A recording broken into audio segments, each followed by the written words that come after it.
ഡിസൈനിങ്ങിൽ ഏറ്റവും പ്രധാനപ്പെട്ട ഒരു കാര്യം നമ്മൾ ശ്രദ്ധിക്കുന്നത് വെച്ചാൽ നമ്മൾ ചെയ്യുന്ന ഡിസൈൻസ് പ്രിന്റ് മീഡിയ ആയിട്ട് ബന്ധപ്പെട്ടുള്ള ഫീൽഡിലാണ് നമ്മൾ ചെയ്യണമെങ്കിൽ പ്രിന്റ് മീഡിയയിലേക്ക് നമുക്ക് എന്തൊക്കെ പഠിക്കേണ്ടി വരും, ഏതൊക്കെ സോഫ്റ്റ്വെയർസിലാണ് നമ്മൾ കൂടുതൽ നമ്മുടെ മനസ്സും അതുപോലെ തന്നെ ടൈം സ്പെൻഡ് ചെയ്യേണ്ടതെന്നുള്ളത് മനസ്സിലാക്കാം.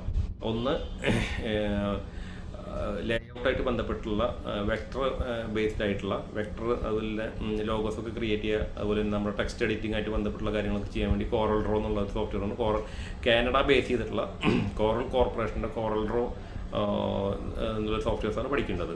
കോറൽ ഡ്രോനെ പറ്റി കുറച്ച് പറയാം. അതായത് കോറൽ ഡ്രോ ഏറ്റവും പുതിയ വേർഷൻ 2024 എന്നുള്ള ഈ വർഷത്തെ ഇറങ്ങിയിട്ടുള്ള, ഈ വർഷം നെയിം ചെയ്തിട്ടുള്ള, അതായത് അതിൻ്റെ ടൈറ്റിൽ വരുന്ന 2024 ആണ് നമ്മൾ പഠിക്കേണ്ടത്. അത് ഏറ്റവും അഡ്വാൻസ്ഡ് ആയിട്ടുള്ള ഒരു വെക്ടർ ബേസ്ഡ് ആയിട്ടുള്ള ഒരു സോഫ്റ്റ്വെയർ ആണ്. അതാണ് നമ്മൾ പഠിക്കുന്നത്.